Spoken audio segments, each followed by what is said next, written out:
इस कार्यक्रम के पुण्यार्चक हैं श्री कंवर लाल जी, महावीर प्रसाद जी पाटनी, आर के ग्रुप, मदनगंज, किशनगढ़, राजस्थान।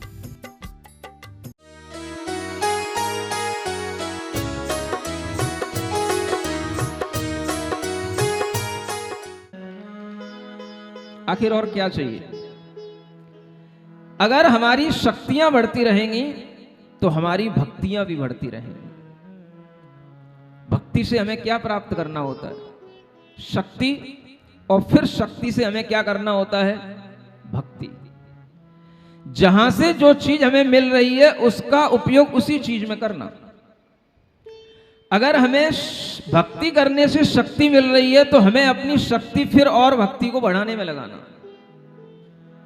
अगर हमें इस ज्ञान से भी कोई भीतर से शक्ति प्राप्त हो रही है तो इसी शक्ति को फिर उसी ज्ञान की प्राप्ति में लगाना और इस तरह से उस शक्ति का उपयोग करते जाना, यही कहलाता है भेद विज्ञान। और इस तरह का भेद विज्ञान, भेद माने एक भीतर अंतर पैदा करना, अंतर का ज्ञान होना, और वह अंतर का ज्ञान प्रैक्टिकली अगर होता है तो इन 22 परिसरों के साथ होता है। चलते चलते अगर थोड़ा सा भी गर्म जमीन होती है तो उस समय पर हम देखते हैं कि लोग कितना उछलते हैं। अगर कभी हमारे साथ भी चलते हैं, थोड़ी दूर अगर उन्हें चलना होता है और 11 बजे 12 बजे का भी अगर कभी टाइम हो, दोपहर का टाइम हो, और कहीं से भी आकर के किसी स्थान तक पहुंचना हो, तो आप देखें जब तपी हुई सड़कें होती हैं तो उन पर हम जब चलते हैं तो कैसे उछलते हुए चलते हैं। ऐसा लगता है कि बस कहीं कोई थोड़ी सी ठंडी जगह मिल जाए, थोड़ी सी ठंडी छांव मिल जाए, कहीं पर थोड़ी सी कोई ऐसी छाया मिल जाए जहां से हम गुजरते हुए थोड़ा ठंडे पैरों के साथ चलें। गर्मी सहन नहीं होती है। तृण का स्पर्श ये तो उन लोगों के लिए है जो जंगलों में रहा करते थे जब डंबर रोड नहीं हुआ करती थी। उन मुनि महाराजों के लिए जब वो गांव में मेड़ों पर तरह तरह की पगडंडियों पर चला करते थे तो उनके लिए तृण स्पर्श नाम का ये परिचय है। मैं समझता हूं आज ये तृण स्पर्श ही सड़क स्पर्श में बदल गया। अपडेट तो करना पड़ेगा ना परिचय को भी। ये तृण और कांटे आज हमें रास्तों पर चलते हुए कम मिलते हैं, लेकिन अगर हमें कोई परिचय मिलता है तो किस बात का? हाँ, डंबर रोड है, सीमेंटेड रोड है, और जब वो गर्म होती हैं तो उनकी गर्मी कुछ अलग ही होती है। मिट्टी की जो गर्मी होगी वो मिट्टी की गर्मी कभी आपको थोड़ी सी राहत भी दे सकेगी, नुकसान नहीं पहुंचाएगी, लेकिन ये डंबर रोड की गर्मियां बहुत नुकसान पहुंचाती है। एक तो ये काले रंग की डंबर रोड, आप जिन पैरों से चल रहे हैं और उन पैरों पर ही जो है आपके आंख का, आपके मुख का सारा पैनल होता है, और उन पर जब उस गर्मी का प्रभाव पड़ता है तो आप ये समझें कि जिसमें वो डामर पिघल रहा हो, ऐसी कोई भी किसी भी तरीके का कोई भी हॉट चैम्बर हो, हीट चैम्बर हो, और उसमें जैसे वो डामर पिघल रहा हो, उस डामर की जैसे लौ निकल रही हो, वैसी लौ जब इन सड़कों पर निकलती है तो मुझे लगता है कि यही तृण स्पर्श आज इस सड़क स्पर्श नाम के परिचय में बदल जाता है। और एक बात और सोचने में आती है, मिट्टी अगर गर्म हो तो नुकसान नहीं पाएगी, लेकिन अगर ये डंबर रोड गर्म होगी तो ये नुकसान पहुंचाती है। समझ में आ रहा है? शरीर को, चेहरे को, आंखों को ये नुकसान पहुंचा सकती है। लेकिन ये सब होते हुए भी मुनि महाराज चलते हैं और इस तरीके के परिश्रमों को सहन करते हुए वह हमेशा भेद विज्ञान करते रहते हैं। इसी का नाम है चलता फिरता भेद विज्ञान होते रहना। आप लोग तो एसी में बैठ करके समयसार जी जैसे महान ग्रंथ को खोल करके और फिर प्रवचन बस ऑडियो पर लगा करके, वीडियो पर लगा करके बस आप भेद विज्ञान करते हो। कैसे होगा आपको भेद विज्ञान?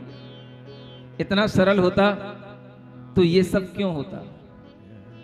इतना ही सरल भेद विज्ञान होता तो फिर इन तीर्थंकरों को पूर्व जन्म में भी ऐसा तप करने का और आगे भी इसी तरह का तप करने का भाव क्यों आता? ये विचार हम लोगों को थोड़ा सा करना चाहिए। और भेद विज्ञान की बातें जितनी आप एसी में बैठ करके करते हैं, उसकी अपेक्षा से जो भेद विज्ञान की चर्या कर रहे हैं उनकी अगर चर्चा करने में करें तो हम समझते ज्यादा लाभ आपको होगा।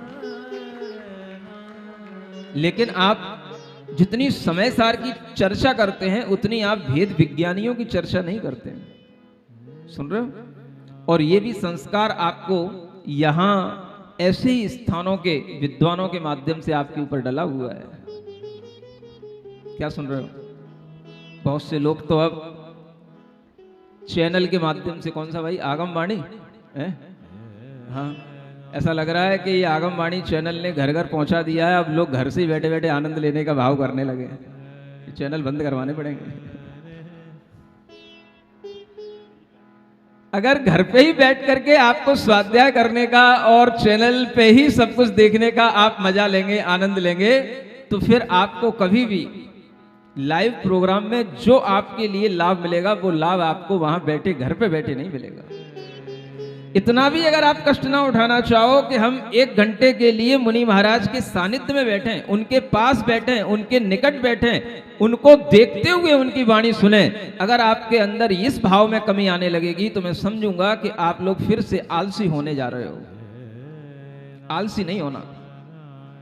जो मुनि महाराज हमेशा इतना अपने भीतर से अवेयर रहते हैं, हमेशा भेद विज्ञान में रहते हैं, उनका केवल दर्शन ही आपके लिए सारे भेद विज्ञान का ज्ञान करा देने वाला है। आपको कोई समय सार पढ़ने की जरूरत नहीं है। आप केवल यहां आकर के बैठ जाओ, आपको समय सार सब दिखाई देगा। चैनल उनके लिए होते हैं जिनकी मजबूरियां होती हैं, जो दूर होते हैं, जो आ नहीं पाते हैं, जिन्हें कोई बहुत व्यस्तता होती है, जिन्हें अपना जॉब आदि के लिए बहुत दूर तक जाना होता है। चैनल ऐसे डिजिटल और ये सब प्रोग्रामिंग उन लोगों के लिए दी जाती है ताकि वो दूर दराज भी जाते हुए, गाड़ियों में भी बैठे हुए कहीं से भी अपना लाभ ले सकें। लेकिन आप लोगों को निकट में रहते हुए 2, 3, 4 किलोमीटर के लोगों को तो नियम से यहां पर आकर के ही सुनने की कोशिश करनी चाहिए। मुझे पता पड़ रहा है आगमवाणी के माध्यम से पूरे आगरा में लोग खूब सुन रहे हैं, खूब सुन रहे हैं, अच्छी बात है। ये आगमवाणी से, चैनल से वो लोग सुने जिनके घर में दादी माँ हैं, दादाजी हैं, जो चलने में असमर्थ हैं, आने में असमर्थ हैं, जिन्हें कोई ले जाने वाला नहीं है, लाने वाला नहीं है। लेकिन मैं समझता हूँ जिनके हाथ पैरों में दम है उन्हें यहाँ तक आकर के ही प्रवचन सुनने का और ये पारस कथा सुनने का भाव करना चाहिए।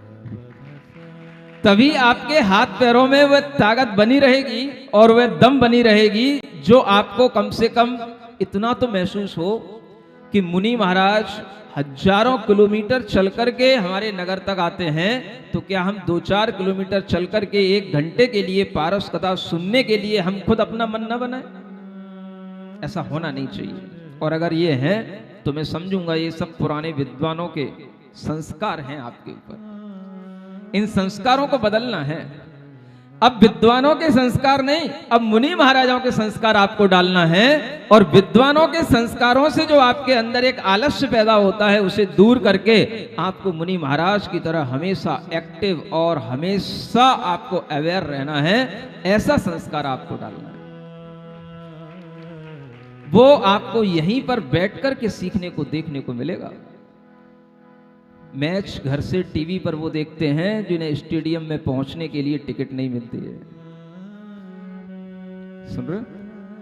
यहां तो आपके लिए स्टेडियम पूरा फ्री में है और आपके लिए जो यहां बैठ करके देख करके जो आपको एक वातावरण का जो आनंद मिलेगा वो आपको घर की एक कितनी बड़ी स्क्रीन होगी, चाहे 6x6 की हो चाहे 8x8 की हो, तो भी उतना आनंद नहीं आएगा।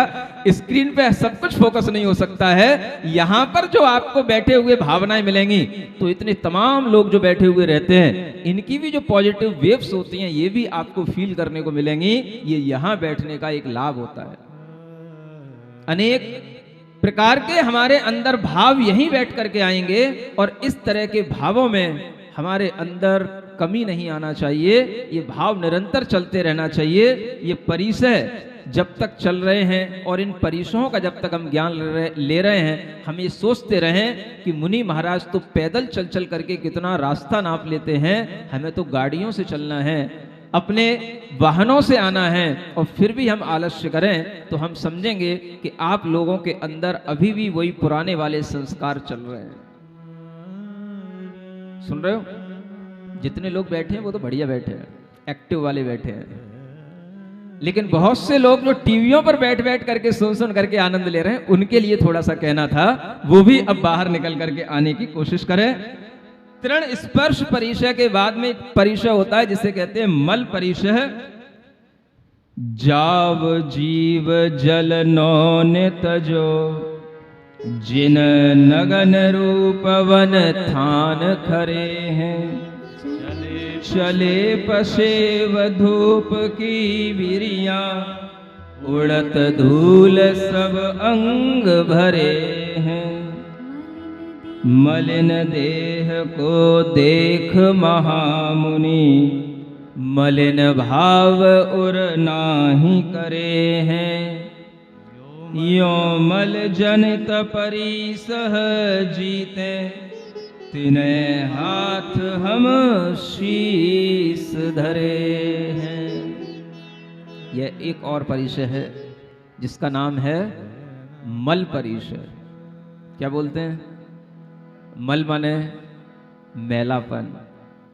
आप शरीर को रोजाना नहलाते हैं, रोजाना पोंछते हैं, रोजाना साबुन अनेक तरह के डिटर्जेंट का उपयोग करते हैं, लेकिन मुनि महाराज कभी भी स्नान नहीं करते। जब से दीक्षा लेते हैं तभी से उनका स्नान का त्याग हो जाता है, अस्नान व्रत उनका होता है। सुन रहे हैं? दीक्षा लेने के बाद जितना भी उनका जीवन है वह पूरे जीवन बिना स्नान के रहते हैं, और जब स्नान नहीं करते हैं तो अनेक तरह से उनके शरीर पर मैल भी लगते हैं, पसीना भी आता है, जम भी जाता है, और अनेक तरीके के उनके शरीर पर वह मैल जब चिपक भी जाता है, मलिनता भी महसूस होती है, तो भी मुनि महाराज उसको देख करके अपने मन को मैला नहीं करते, क्योंकि उन्हें पता है तन ही मैला है और तन का मैला होने का स्वभाव है। हमें तन के निमित्त से अपने मन को मैला नहीं करना है। समझो कितनी बड़ी बात है। हम इन परिसरों से क्या सीखें? हम इन परिसरों से सीख सकते हैं कि मुनि महाराज अपने शरीर को कभी नहीं धोते, और कभी भी जीवों की रक्षा करने के लिए वह डिटर्जेंट और सोडा और साबुन का पानी कभी भी उनके द्वारा नालियों में नहीं बहता। जब नालियों में ये पानी नहीं जाता तो वो उनके माध्यम से कभी भी जीव हिंसा नहीं होती। आप लोगों को नहाना जरूरी होता है, क्योंकि कहा गया है जो गृहस्थ हैं, जो अर्थ और काम पुरुषार्थ करते हैं, उन्हें नहाना आवश्यक है। उनकी शुद्धि नहाने से ही होगी। और ऐसे गृहस्थों को नहाने के लिए अगर किसी भी तरह के साधन मिलते हैं तो वो गृहस्थ सिर्फ इतना सोचें कि उन साधनों में हमारे सामने हिंसक साधन नहीं होना चाहिए। पहले के लोग भी नहाते थे, पानी से नहाते थे। पहले के लोग भी कुछ नहाने से पहले कुछ पाउडर का, कुछ पेस्ट का यूज करते थे, लेकिन वो सब किस तरीके के होते थे? प्राकृतिक होते थे। मुल्तानी मिट्टी है, आज भी एलोवेरा जैसी चीजें चल रही हैं, लेकिन आप जितने भी तरह के इन साबुनों का प्रयोग करते हैं, उन साबुनों में अगर आप देखेंगे तो आपको अनेक जानवरों की, आपको उसमें कोई ना कोई हड्डियों के चूरे से बनने वाले अनेक तरीके के पेस्टों का उसमें इस्तेमाल किया जाता है। चाहे वो लक्स हो, चाहे सिंथोल हो, चाहे डायना डब, पता नहीं क्या क्या आने लग गए। अपने जमाने के तो मुझे एक दो याद है। पियर्स, ये भी उसी जमाने का है। लाइफ बॉय तो बहुत पुराना हो गया, उसको तो कोई यूज ही नहीं करता था, वो तो हैंड वॉश के लिए यूज होता था। अगर आप इस तरीके की चीजों का यूज करते हैं तो आप एक क्षण के लिए ये जरूर विचार करें कि कहीं इसमें किसी जानवर की चर्बी तो नहीं है, जानवर की हड्डियों का कोई चूरा तो नहीं है।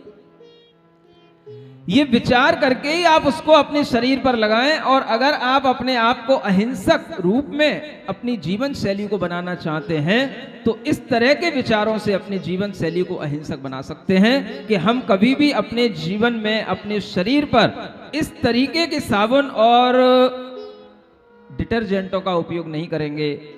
किसी भी तरीके के अपने सिर आदि धोने के लिए जो हम अनेक तरह के शैम्पू का भी उपयोग करते हैं वो सब भी किसी ना किसी जानवरों को सता करके अनेक तरह के केमिकल बना करके ही उनका उपयोग किया जाता है।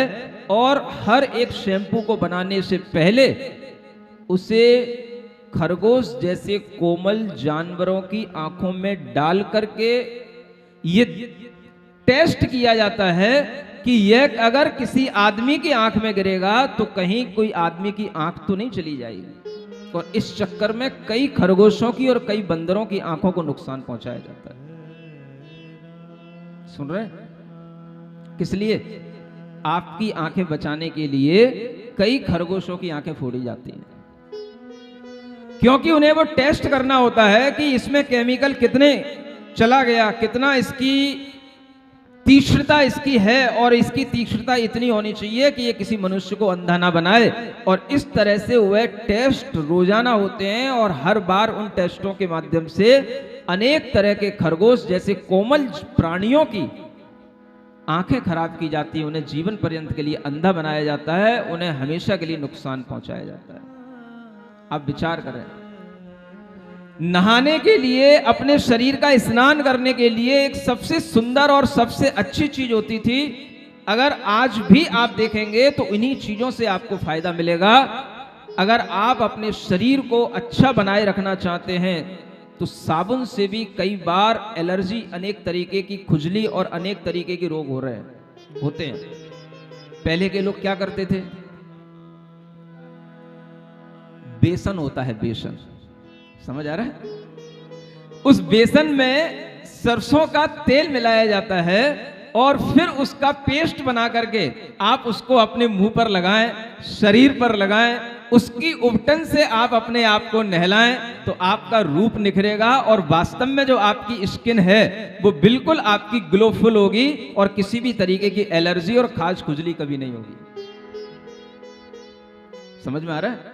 पहले के लोग भी सुंदर होते थे, ऐसा मत समझो कि हम ही आज सुंदर हैं, लेकिन उनकी सुंदरता कभी खराब नहीं होती थी। आज आपकी सुंदरता खराब होती जा रही है। मैं देखता हूं जब भी कभी कोई स्टेज प्रोग्राम होते हैं, लोग अपने मुंह को कैसे रंग रंग के लाते हैं, कितने तरीके के कलर पोतते हैं, कितने तरीके के केमिकल लगाते हैं।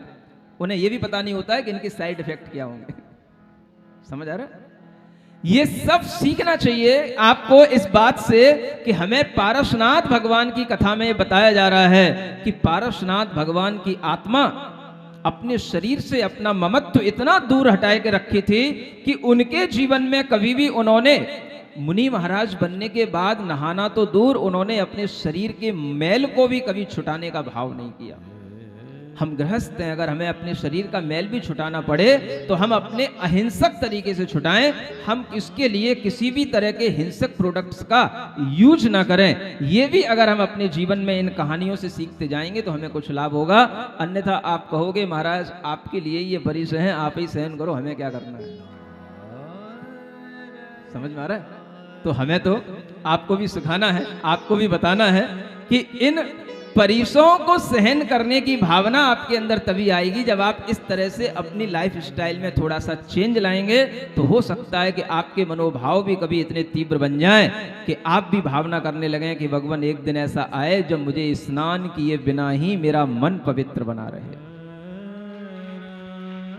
ये पवित्रता भी आती है और ये भी धीरे धीरे साधना के माध्यम से आती है। इसलिए हम ऐसी भावनाएं इस पुराण से, इस कथा के वाचन से अपने मन के अंदर बना करके रखें।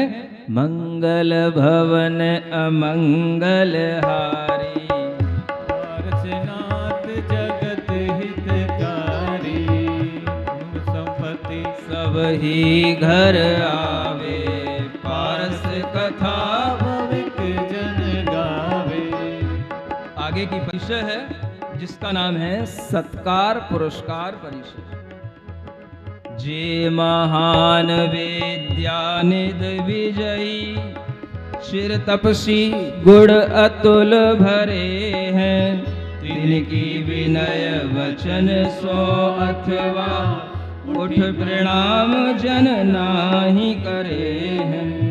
ते मुनि तहाँ खेद नहीं माने, और मलिनता भाव हरे हैं। ऐसे परम साधु के अहनिशि हाथ जोड़ हम पाय परे हैं।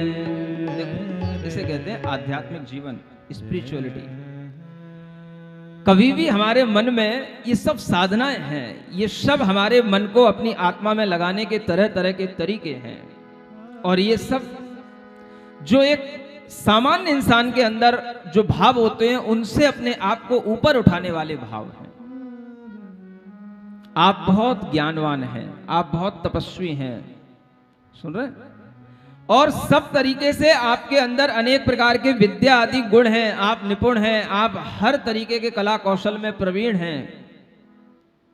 लेकिन अगर आप ये सोचते हैं कि हम हर तरीके से निपुण हैं, हर तरीके से हम अपने आप को समर्थ और हर तरीके से हम अपने आप को कुशल समझ रहे हैं, तो आपके अंदर एक भाव आएगा, लोग हमको किस तरीके से देख रहे हैं, लोग हमको किस तरीके से जान रहे हैं, और लोग हमारे सामने हमें किस तरीके से रेस्पेक्ट दे रहे हैं। क्या भाव आएगा? व्यक्ति बड़ा हो और बड़े होने के साथ उसके अंदर ये भाव भी न आए कि मुझे कोई इस भाव के कारण से रेस्पेक्ट दे। इसका नाम क्या है? इसका नाम है सत्कार पुरस्कार परिशह जय। समझ में आ रहा है? आप विचार करो, क्या लेवल होता है ऐसे मुनि महाराजों का। किसी भी प्रकार की क्वालिटी अपने अंदर हो, लेकिन फिर भी ये नहीं चाहते कि उस क्वालिटी के कारण से लोग उन्हें पूजें, लोग उनका सत्कार करें, लोग उनके लिए हमेशा हाथ जोड़ करके उनके सामने बैठे रहें और उन्हें तरह तरह के सम्मान दें, सत्कार करें, उन्हें पुरस्कृत करें। उन्हें इस चीज की कोई भी इच्छाएं नहीं होती हैं। सब कुछ होते हुए भी सत्कार और पुरस्कार, मान और सम्मान की भावना से अपने आप को ऊपर उठाना। क्यों? कहीं ना कहीं ये भी चीज, ये भी एक एक्सपेक्टेशन है, और ये भी हमारे लिए खेद खिन्नता का कारण बन जाती है। जिस किसी भी तरह की आप अपने मन में किसी से किसी भी तरीके की एक्सपेक्टेशन रखोगे, और वो अगर दूसरे से होने वाली एक्सपेक्टेशन है, आप उसके लिए दूसरे पर डिपेंड हो, और वो दूसरा आपके अनुसार तो नहीं है, वो तो अपने अनुसार चल रहा है। अगर वो कभी आपकी उस एक्सपेक्टेशन को फुलफिल नहीं कर पाता है, तो आपके अंदर उसके कारण से क्या होगा? मन में कुछ डाउनफॉल होगा। समझ आ रहा है? इसी का नाम है मन की मलिनता। लेकिन ये भी नहीं होना। क्यों नहीं होना? दूसरे से मान सम्मान मिलने से मैं बड़ा नहीं होता। मैं बड़ा तो अपने आत्मिक गुणों का अनुभव करने से हो रहा हूं। और मान सम्मान दूसरों हमें क्या देंगे? मान सम्मान तो खुद अपनी आत्मा में, खुद अपने अंदर, खुद से खुद के अंदर प्रकट किया जाता है और अनुभव किया जाता है। मान सम्मान मांगने से नहीं मिलता, मान सम्मान दूसरों की अपेक्षाओं से नहीं आता। मान सम्मान तो आदमी के अंदर उसकी अपनी क्वालिटी से हमेशा उसे महसूस होता है। इसलिए कहा जाता है, respect your self, you will be respected. क्या समझ में आया? नहीं आया? आप अपने आप का इतना रेस्पेक्ट करो कि आप हमेशा अपने आप को रेस्पेक्टेड महसूस करो। दूसरे आपको रेस्पेक्ट करें, इसकी भी एक्सपेक्टेशन आपके अंदर नहीं होनी चाहिए। ये सबसे बड़ा हमारे अपना कॉन्फिडेंस के साथ में रहने वाला रेस्पेक्ट है। कोई भी ऐसी चीज मुनि महाराज पसंद नहीं करते जो दूसरों पर डिपेंड हो। आत्मनिर्भर, ये भाव जो मोदी जी दे रहे हैं, अगर इसकी आध्यात्मिक व्याख्याएं मोदी को सुनाई जाएं तो शायद मोदी और कुछ नया भाव भी दूसरे लोगों को सिखा सकते हैं, समझा सकते हैं। और अगर उन्हें यह सिखाया जाए, यह बताया जाए कि सेल्फ रेस्पेक्ट का भाव आदमी के अंदर पैदा करो, ये आत्मनिर्भर का सबसे बड़ा भाव है, तो हम केवल आत्मनिर्भर होने का भाव नहीं देंगे, उससे हम आत्मसम्मान का भी भाव देंगे। और ये भाव जब तक नहीं आएगा तब तक आदमी को अपने आप में अपने से जीने का कभी आनंद नहीं आता है।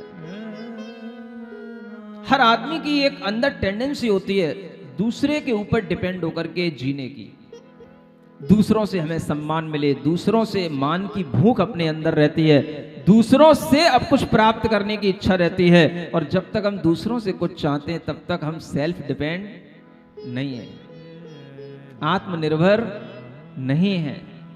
आत्मनिर्भर होने के लिए हमें अपने अंदर सबसे पहले सेल्फ रेस्पेक्ट सीखना पड़ेगा। और सेल्फ रेस्पेक्ट का मतलब है हम अपने आप को सम्मानित करें, अपने आप में जो है उसका पहले अंदर एक गौरव, एक प्राउड महसूस करें। क्या नहीं है हमारे अंदर? कुछ भी नहीं है। तो सबसे बड़ी चीज हमारे अंदर है, अगर हम प्राणी हैं, मनुष्य हैं, तो हमारे अंदर चेतना है। चेतना क्या है? हाँ, हम चैतन्यमय हैं, हम ज्ञानमय हैं, हम आनंदमय हैं। ये सब हमारी चेतना की इंटीमेट क्वालिटी हैं। और इस तरीके की क्वालिटियां अगर हमारे अंदर पड़ी हैं और हमें अगर इस चीजों का होश आने लगेगा तो हमारे अंदर एक सेल्फ रेस्पेक्ट आता है। जब हम इसका होश ही नहीं रखते हैं तो हम बेहोशी का जीवन जीते हैं, और उसी बेहोशी के जीवन के कारण से हमें कभी भी इस तरीके का अपने अंदर एक आत्मसम्मान का भाव नहीं आता। सुबह सुबह जो लोग अरहम योग ध्यान की क्लास में आते हैं, जो भी यूथ आता है, वो केवल योग ही नहीं सीखते हैं, वो उस मेडिटेशन के माध्यम से, उस ध्यान के माध्यम से उनके अंदर वही पूर्णता का भाव लाया जाता है, उनके अंदर वही ज्ञान सिखाया जाता है कि आपके पास में कुछ नहीं हो तो भी आप खुश रह सको। ये चीजें सीखनी पड़ेंगी अगर हमें इस दुनिया में अच्छे ढंग से जीना है। तो अगर आपके जीवन में किसी भी तरीके की परेशानियां हैं तो भी आप अपने आप को खुश रख सको, ये चीजें सीखने के लिए हमें अपनी चेतना के पास जाना पड़ेगा, अपने होश में आना पड़ेगा। और इसी तरह का होश दिलाने के लिए सुबह सुबह वह अरहम योग मेडिटेशन होता है, जिसमें उन्हें यह प्रैक्टिस कराई जाती है, मैं चैतन्य आत्मा हूं, मैं पूर्ण हूं, मैं आनंदमय हूं, मैं प्रसन्न हूं। और वह प्रसन्नता without any reason, without any cause, वह प्रसन्नता हमारे अंदर है, वो हमारा स्वभाव है। इस तरीके की भावनाएं और इस तरीके की चेतनाएं आपकी जब तक भीतर से जागृत नहीं होंगी, आप एक बेहोशी का जीवन जी रहे हैं। मैं शुरू से कहता आ रहा हूं, सुन रहे हैं? और जो लोग इस तरीके का जीवन जीते हैं, उनके जीवन में आनंद जब आने लग जाता है तो फिर उनकी भागा दौड़ी इस तरह से नहीं होती है कि हम बस केवल कथा सुनने के लिए आए, कथा जैसी पूरी हुई हम भागते गए। उन्हें जब आनंद आता है तो वे सुबह का भी आनंद लेते हैं, और जब कथा होती है तो कथा का भी आनंद लेते हैं, क्योंकि उन्हें पता है कि वो कथा भी हमें वही आनंद देती है जिस आनंद की हमें सुबह प्रैक्टिस कराई गई। सुन रहे हो? ऐसी चेतना, इसकी एक चेन बननी चाहिए। चेतना का जागरण हो रहा है, इसका एक ऐसी दीप से दीप जलने वाली एक ऐसी इसकी एक क्रांति बननी चाहिए कि अगर हमारे अंदर चेतना आ रही है तो मैं और भी 4 लोगों के अंदर ये चेतना पैदा करूंगा। सुन रहे हो? बस ऐसी अगर चैन बनने लग गई तो अपने आप हर आदमी के अंदर वह सुख, वह भावना अपने आप पहुंचने लगेगी जो उसे उसके अंदर के होश के साथ जीने को मजबूर करेगी। इसलिए आप अगर होश में जीना चाहते हैं तो ये चीजें ध्यान रखें, जो हम दूसरों के आश्रित होकर के जीते हैं वो कभी होशपूर्ण जीवन नहीं होता है। यह सत्कार पुरस्कार नाम का परिचय मुनि महाराजों के लिए परिचय बन जाता है। आप अगर मुनि महाराजों के लिए ज्यादा सत्कार पुरस्कार भी देते हैं तो भी मुनि महाराजों को भीतर से वह क्या दिखता है, प्रसन्नता का कारण नहीं बनता है, वो उसको समता के भाव में लेते हैं। बोले इन लोगों की जय जयकारों पे खो नहीं जाना, इन लोगों की जय जयकारों पे ज्यादा विश्वास नहीं करना, ये तो 2-4 मिनट की जय जयकार हैं, अपना तो जीवन कुछ अलग ही है और वो जीवन तो हमेशा चलने वाला जीवन है। किसी के ऊपर डिपेंड होकर के मुनि महाराज नहीं जीते, इसलिए वो सत्कार पुरस्कार परिचय जीतते हैं। मंगल भवन अमंगल हारी, पारस कथा हितकारी, सुख संपत्ति सबही घर आवे, पारस कथा भविक जन गावे,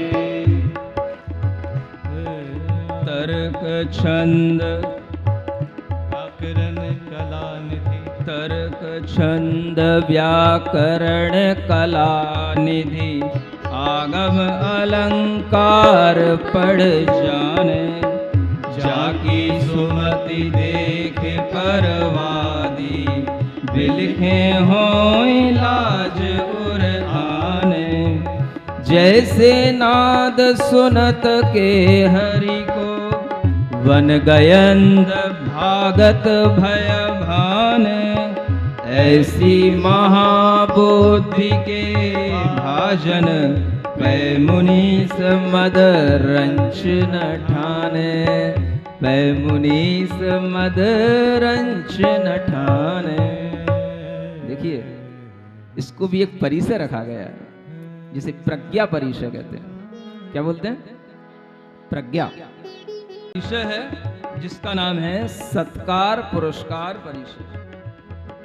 जे महान विद्यानिधि विजयी, चिर तपसी गुण अतुल भरे हैं, तिनकी विनय वचन सो अथवा, उठ प्रणाम जन नाही करे हैं, ते मुनि तहाँ खेद नहीं माने, और मलिनता भाव हरे हैं, ऐसे परम साधु के अहनिशि हाथ जोड़ हम पाय परे हैं। इसे कहते हैं आध्यात्मिक जीवन, स्पिरिचुअलिटी। कभी भी हमारे मन में ये सब साधनाएं हैं, ये सब हमारे मन को अपनी आत्मा में लगाने के तरह तरह के तरीके हैं, और ये सब जो एक सामान्य इंसान के अंदर जो भाव होते हैं उनसे अपने आप को ऊपर उठाने वाले भाव हैं।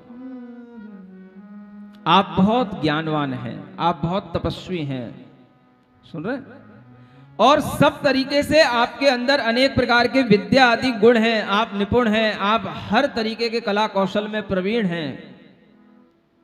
लेकिन अगर आप ये सोचते हैं कि हम हर तरीके से निपुण हैं, हर तरीके से हम अपने आप को समर्थ और हर तरीके से हम अपने आप को कुशल समझ रहे हैं, तो आपके अंदर एक भाव आएगा, लोग हमको किस तरीके से देख रहे हैं, लोग हमको किस तरीके से जान रहे हैं, और लोग हमारे सामने हमें किस तरीके से रेस्पेक्ट दे रहे हैं। क्या भाव आएगा? व्यक्ति बड़ा हो और बड़े होने के साथ उसके अंदर ये भाव भी न आए कि मुझे कोई इस भाव के कारण से रेस्पेक्ट दे। इसका नाम क्या है? इसका नाम है सत्कार पुरस्कार परिचय जय। समझ में आ रहा है? आप विचार करो क्या लेवल होता है ऐसे मुनि महाराजों का।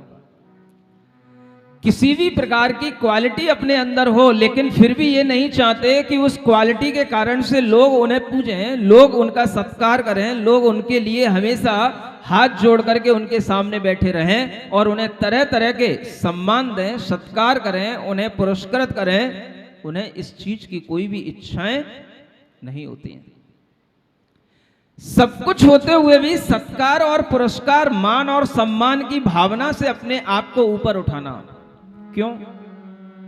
कहीं ना कहीं ये भी चीज, ये भी एक एक्सपेक्टेशन है और ये भी हमारे लिए खेद खिन्नता का कारण बन जाती है। जिस किसी भी तरह की आप अपने मन में किसी से किसी भी तरीके की एक्सपेक्टेशन रखोगे और वो अगर दूसरे से होने वाली एक्सपेक्टेशन है, आप उसके लिए दूसरे पर डिपेंड हो और वो दूसरा आपके अनुसार तो नहीं है, वो तो अपने अनुसार चल रहा है, अगर वो कभी आपकी उस एक्सपेक्टेशन को फुलफिल नहीं कर पाता है तो आपके अंदर उसके कारण से क्या होगा, मन में कुछ डाउनफॉल होगा। समझ आ रहा है? इसी का नाम है मन की मलिनता। लेकिन ये भी नहीं होना। क्यों नहीं होना? दूसरे से मान सम्मान मिलने से मैं बड़ा नहीं होता।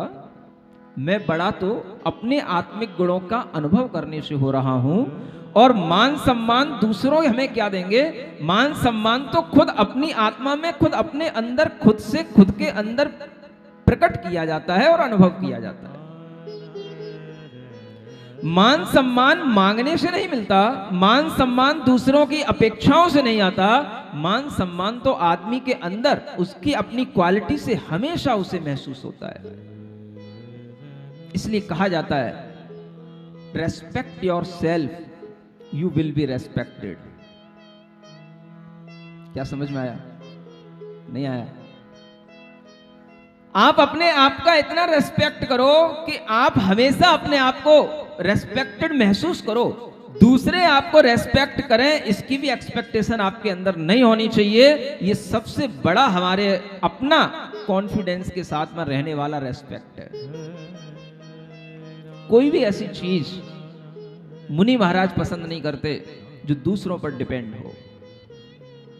आत्मनिर्भर ये भाव जो मोदी जी दे रहे हैं, अगर इसकी आध्यात्मिक व्याख्याएं मोदी को सुनाई जाएं तो शायद मोदी और कुछ नया भाव भी दूसरे लोगों को सिखा सकते हैं, समझा सकते हैं। और अगर उन्हें यह सिखाया जाए, यह बताया जाए कि सेल्फ रेस्पेक्ट का भाव आदमी के अंदर पैदा करो, यह आत्मनिर्भर का सबसे बड़ा भाव है, तो हम केवल आत्मनिर्भर होने का भाव नहीं देंगे, उससे हम आत्मसम्मान का भी भाव देंगे। और यह भाव जब तक नहीं आएगा तब तक आदमी को अपने आप में अपने से जीने का कभी आनंद नहीं आता है। हर आदमी की एक अंदर टेंडेंसी होती है दूसरे के ऊपर डिपेंड होकर के जीने की।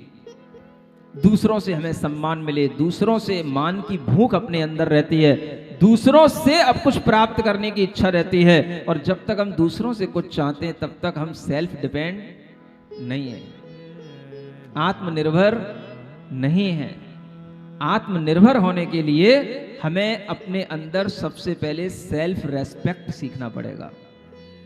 और सेल्फ रेस्पेक्ट का मतलब है हम अपने आप को सम्मानित करें, अपने आप में जो है उसका पहले अंदर एक गौरव, एक प्राउड महसूस करें। क्या नहीं है हमारे अंदर? कुछ भी नहीं है। तो सबसे बड़ी चीज हमारे अंदर है, अगर हम प्राणी हैं, मनुष्य हैं, तो हमारे अंदर चेतना है। चेतना क्या है? हाँ, हम चैतन्यमय हैं, हम ज्ञानमय हैं, हम आनंदमय हैं। ये सब हमारी चेतना की इंटीमेट क्वालिटी हैं। और इस तरीके की क्वालिटियां अगर हमारे अंदर पड़ी हैं और हमें अगर इस चीजों का होश आने लगेगा तो हमारे अंदर एक सेल्फ रेस्पेक्ट आता है।